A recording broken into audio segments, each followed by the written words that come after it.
First of all, hello and welcome to my holiday eating tips with Barbara Chris. I am so glad you guys are here, and I'm so glad all of you are here and have taken the time, out of your busy schedules. This is a busy week for so many of us, especially those of you on the East Coast. You're here, you're clocked in, it's kind of late. And so I appreciate you taking the time to spend with me. So thank you so very much. I am so appreciative of it. Now, of course, I think all of you know who I am. I am Barbara Chris. I'm a certified nutritionist and weight loss coach. I'm also an IFBB, that means International Federation of Bodybuilding pro athlete. And I did so after the age of 40. And I share that because I did this naturally. I didn't use any kind of performance enhancing drugs. And it was really a focus for me to do this and really to help other people do or reach goals that they thought that they could never reach. So that was one of the main things I went after that for. And then before all of this, I spent over 18 years in the occupational and environmental health field in aerospace. And what I can tell you, if I can wrap up these three different stages of my life leading up to where I am now as a certified nutritionist and weight loss coach, is that every aspect of my life leading up to this, I've gained some amazing knowledge. I went from, a corporate professional, as a mother. I was commuting, I was working crazy hours, and it was really a searching at that time for what would help me be healthier at that time. And then I got into fitness and into bodybuilding. I went from one extreme to the other. And now as a certified nutritionist and weight loss coach, I've been able to take that experience. And I think what's most important now is being able to teach others in a way that's actually sustainable. Right? Because you can go from one extreme to the other, but it's really hard to sustain an extreme lifestyle. It's really finding something that fits and makes sense and is sustainable. And so that's where I feel I've come full circle, and I'm so happy to be working with many of you, at least at some time or another. Okay. All right. So let's just get into it. You guys ready? Let's just do this, right? So tip number one. You guys might be surprised by this, but don't skip meals. And you want to know why? Well, why not skip meals? There's a lot behind this question.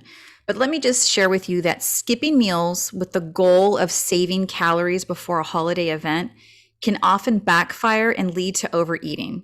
I actually hear this a lot. Like people want to, hey, maybe I should just starve the whole morning and I can just engorge at mealtime. And that's really what you don't want to do. If your holiday meal is later in the day, you still want to start your day with a balanced breakfast packed with protein, veggies, and fruit. And I think all of you, and I'm looking at the list here, have worked with me at one time or another. And you're well aware that your meals and your structure of eating, that's pretty important. And so rather than skip meals, you want to continue your normal eating routine.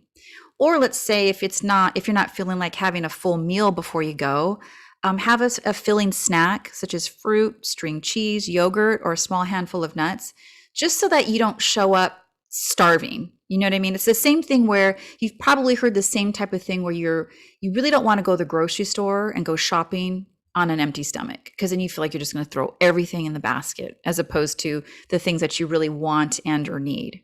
Okay, makes sense? So don't skip meals. And like I said, there's actually a lot of psychological aspects behind this too. I will share with you that I had this client who I used to tease her because she was like, I used to say that her eating was like a balancing game between her savings and checking account. She was constantly trying to, maybe if I borrowed a little bit from here or, took a little bit from here and gave more here, it'll work out.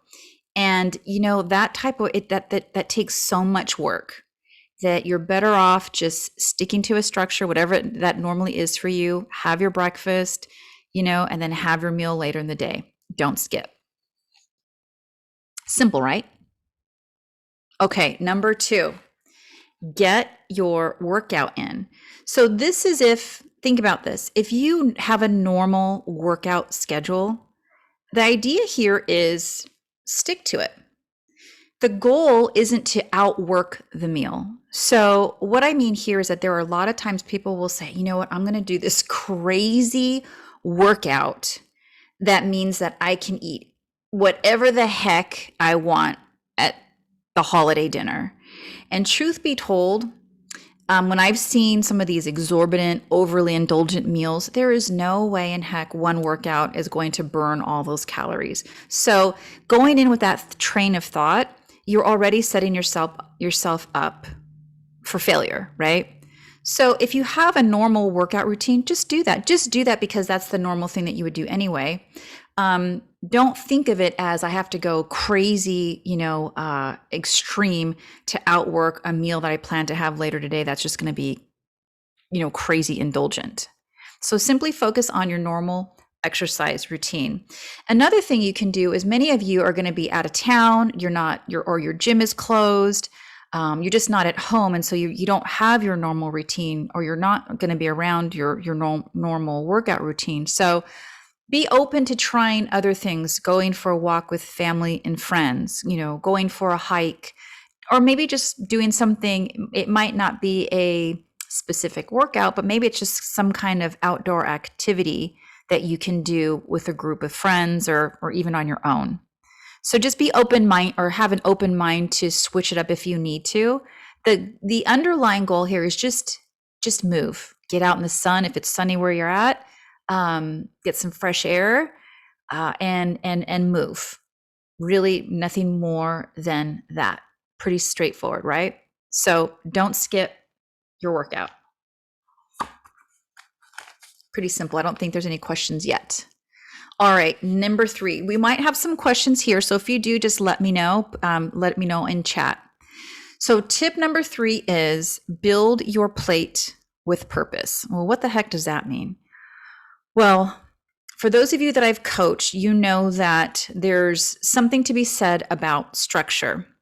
If I haven't shared this with you, or maybe you've heard me say this, is that one of the reasons why diets, even very restrictive diets, work so well is that they provide people with structure, even if that structure isn't something that they can sustain. So for example, if you maybe did a diet where you had to absolutely deprive yourself of an entire food group, let's say carbs, it may be very likely that you were able to do so for 3 weeks, 4 weeks, or, a short amount of time.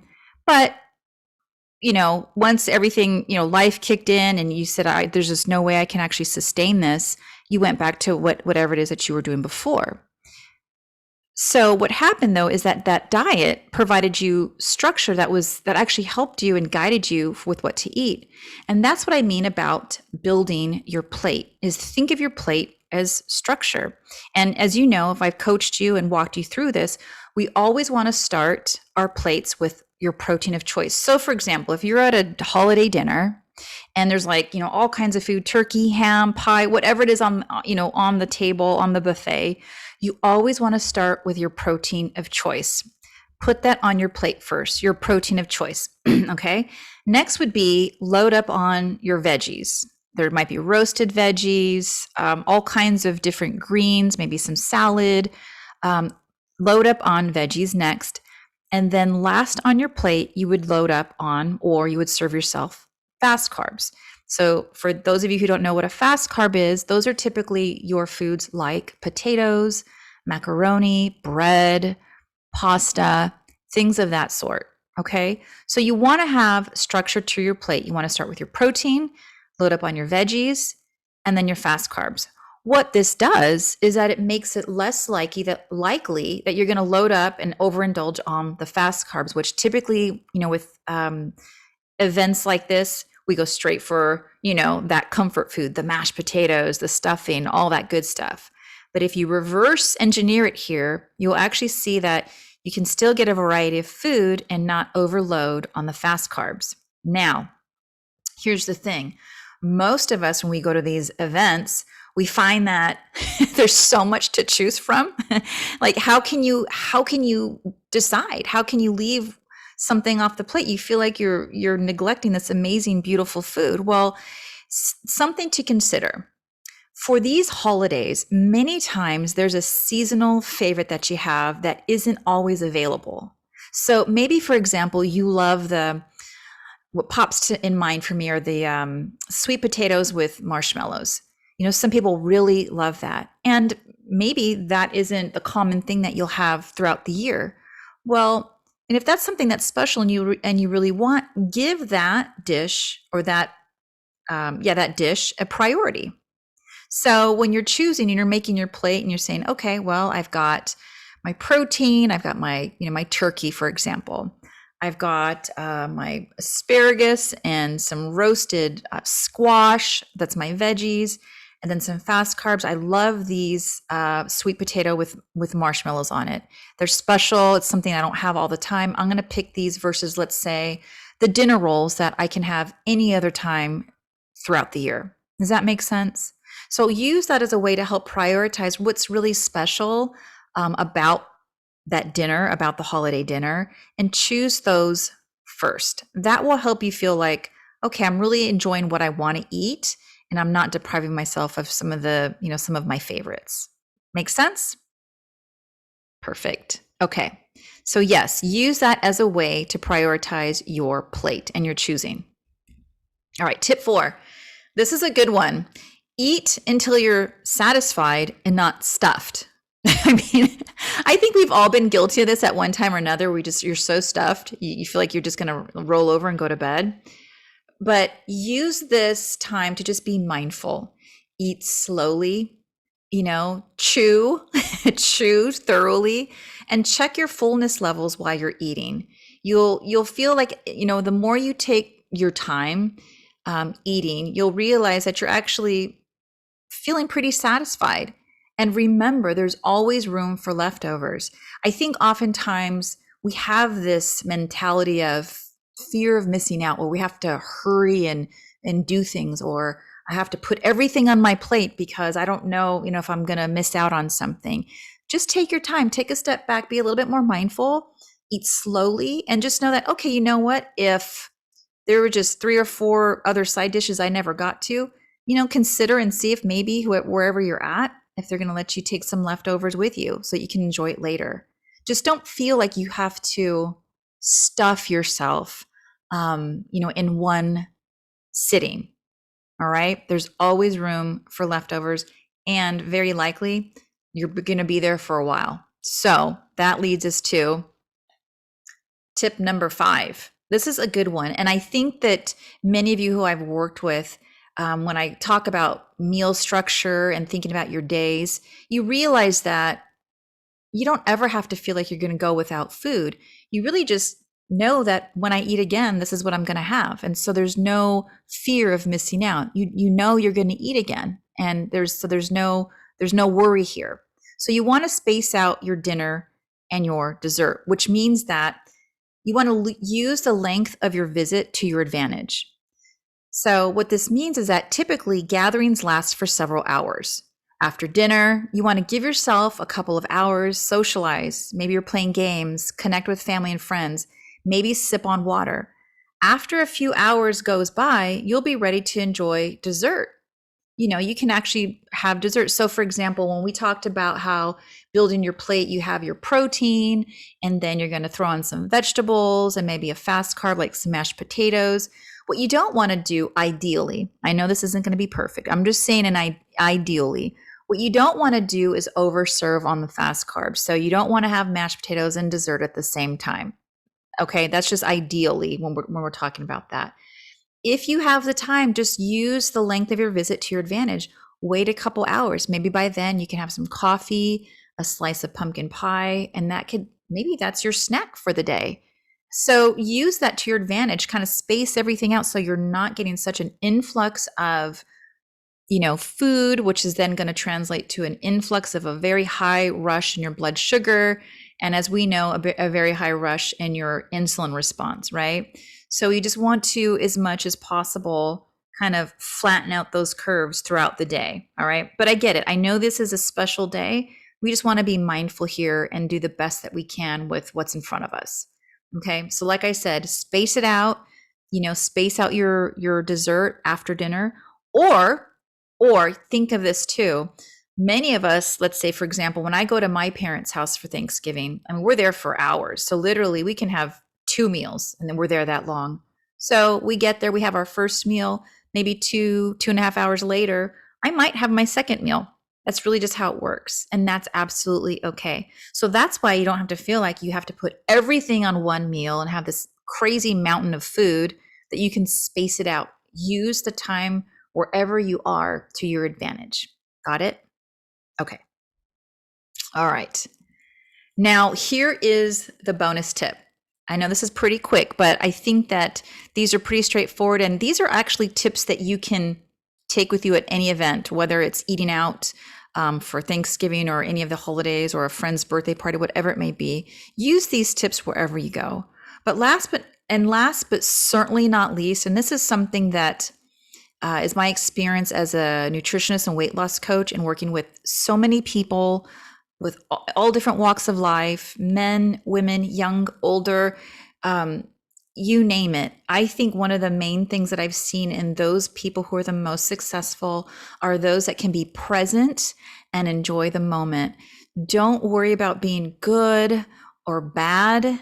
Literally just be mindful. Be mindful of what you're doing, what you're putting on your plate, and enjoy the moment. Really enjoy the moment. Okay. And that's really I think my biggest wish to all of you, and whether you're here online with me or if you hear this later on, is that, like I said, if we can be present and enjoy the moment, that's really all that truly matters. Yes, we want to be healthy, and yes, we want to do what's best for our well-being, for ourselves and for those around us. But more importantly, we want to enjoy what we have here and now. Okay. All right. And here's the take home. Remember this: one salad doesn't make you healthy. Just like one indulgent meal doesn't make you unhealthy. Okay. It's all about balance. Like I said, be present, enjoy, and don't sweat it. If, let's say, you go over the deep end and you go crazy and indulge, well, guess what? You're going to eat again, and you can get right back on track with your very next meal or your very next snack. And if you need help, well, guess what? Coach BK is here to help you out too, right? Because we've all done it, right? No one is guilt-free here. We've all done it, and it's nothing to be ashamed about. All right, so before I get to any kind of questions, I do have one question that someone sent to me that I'll cover with you guys. But before I do that, I just want to quickly share with you my coaching offer. Actually, a couple of you are already in it because you have been kind of grandfathered over from my pilot program into this coaching program. But what this is, I've been piloting since about August. I've listened to my private clients, my group and prospective client feedback, and created a very special program to meet your needs. What I did here is I took the needs and feedback from my clients. They wanted my expertise. They wanted my guidance. They definitely needed my accountability. That was probably one of the biggest things that my clients and prospective clients loved. The personal attention, absolutely, of course, at rates that were sustainable for long term. So and you also wanted help with addressing gut health, different markers for metabolic syndrome, because this is very common, and many people are struggling with trying to reverse some of these markers, as well as insulin resistance. And so I put this all together, and you guys got it. You got a program. I put something together that I'm sharing with you for the first time, with the exception of a couple of you that are already in this program. My solution is the BK Nutrition and Weight Loss Accountability Coaching. How this works, this is for new or former clients. I do have limited space for this. And so if you're interested and you want to find out more, just let me know. How this works, it's a $150 per month subscription. It's an auto pay. This gives you up to 4, just depends on where you're at, but up to 4 15 to 30 minute Zoom or phone sessions per month. I still use, obviously, my evidence-based program in a personal and streamlined delivery. So I take everything that I've done in my coaching programs and really streamlined it, and really laser focused for each individual client need. And this is for those of you who are aware, this can go anywhere from or deliver a $100 to a $600 savings, just depending on the program that you've had with me in the past. And like I said, this is something I'm offering just for the Black Friday and Cyber Monday shopping period. And I do have limited space. And so if you're interested, let me know. There's no pressure. Just let me know, and I will definitely add you to the list. Okay. Very simple. So you guys are the first to hear about that. Now, what I wanted to say is that I did have a question about how to incorporate alcohol in the meals. So alcohol. All right. So those of you who know, alcohol is also considered a fast carb.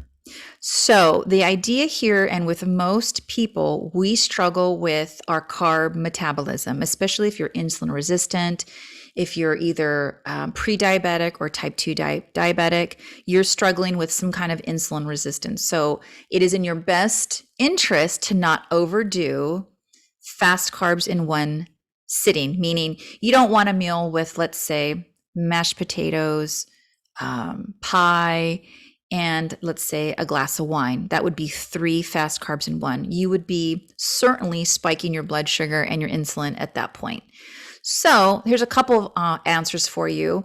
You could either, if you really, let's say, wanted a glass of wine at dinner, you could opt for using your wine as your fast carb and keeping your dinner to just protein and vegetables. You could do that. That would be an option. If you were really fancy, you can maybe have a half a serving of a glass of wine and maybe a half a serving of, let's say, mashed potatoes on your plate. That would be one way. If you really wanted the alcohol with your meal. Now, let's say it didn't really matter. You just wanted a glass of wine, and when you were socializing, well, guess what? You could actually just have a glass of alcohol, whether it's wine or champagne or whatever, a beer. That could actually serve as a snack. If you're a male, as long as it's 300 calories or less, you can use that as a snack. If you're a woman, you could be between 100 and 200 calories. That could actually be your snack. And so you can work it in that way and not feel like you have to go without. Make sense? So yeah, snack or part of a meal. Either way, you can do that. Now I'm going to look in the chat. I don't think there was any questions. I think that was pretty straightforward. I know this was relatively quick. I didn't want to take too much of your time tonight. So like I said, again, I'm super thankful for you guys taking the time to be here with me. I'm going to check one more avenue for questions. And let's see. I don't see any more questions there. So hold on. Oh, struggle with portions. Okay, good question. Okay, what is a good rule of thumb? Oh, that's a great question. Okay, so let me share with you here. When you're talking protein, okay, you can use a visual guide. So if you look at let's say if you look at the palm of your hand, so that you have your hand face up, your palm, from the bottom part of let's say where your thumb is, to those middle knuckles, that would be about the size of what a lean protein would be. So for chicken, that would be about the size you would have. For a more fatty protein, let's say beef or a hamburger patty or something like that, you would use just the size of your palm, not to the first bend before that first knuckle. Does that make sense? That would be protein. Now, for, let's say, your vegetables, typically serving sizes are about a cup. So you would say, if you would just use your fist, make your hand into a fist now, that's about a size of a cup. So if you look at your hand in a fist, and then you scoop out some mashed potatoes, that would be about a cup or a serving of mashed potatoes. Make sense? So you actually use your hand as a visual guideline to help you guide your portion. So use your palm, use your fist for a cup size. And if, let's say, you are trying to gauge fat, maybe let's say a handful of nuts, how many you should have. A handful of nuts is about a quarter cup. If you were to put a very small portion of nuts in the palm of your hand, that's about a quarter cup. Your thumb is about a tablespoon. Or you could picture a yolk of an egg. That's about a tablespoon. So if you're kind of taking a dollop of sour cream, picture about an egg yolk, and that's about a tablespoon. Make sense? Awesome. Okay. Hopefully that was helpful. So use your hand, use your palm, use your fist. You can use your thumb. You can visualize an egg yolk. Those are some great visuals that you can use for your plate. Let's see. How does coffee minimize the impact of fast carbs? I'm not sure. Or does coffee minimize the impact of fast carbs? Actually, I would say not necessarily. What actually will help the impact of fast carbs is the combination of protein and, let's say, your vegetables, because you're getting a good source of protein and a good source of fiber, that will help metabolize that fast carb completely differently as if you were to just have fast carb alone. Does that make sense? So, for example, if and those of you who are either familiar with the glycemic index, the glycemic index looks at basically carbohydrate foods, but they look at foods in a singular manner, meaning, let's say a potato has a very high glycemic index, but that's when it's eaten completely by itself. If you were to eat that potato with, let's say, a chicken breast and a serving of spinach, the way that potato impacts your blood sugar is completely different when it's eaten as a group like that. Make sense? So really what you want to do to control or to normalize the impact of the fast carb is to, one, watch your portion, okay, because portion really does matter. Make sure you're eating it with a protein if it's part of a meal, and with a serving of some kind of slow carb or vegetable. Got it? Okay. Those are great questions. I love this. Okay, perfect. You guys are so sweet. Okay. All right. Well, with that, I don't see any more questions. I will go ahead and sign off here pretty soon. But like I said, if you do have any other questions that you just don't want to put on chat, send me an email. You've got my email here. It's bk@barbarachris.com. And otherwise, you all have a great holiday. Thank you for taking the time, and I look forward to hearing from you. Love you guys.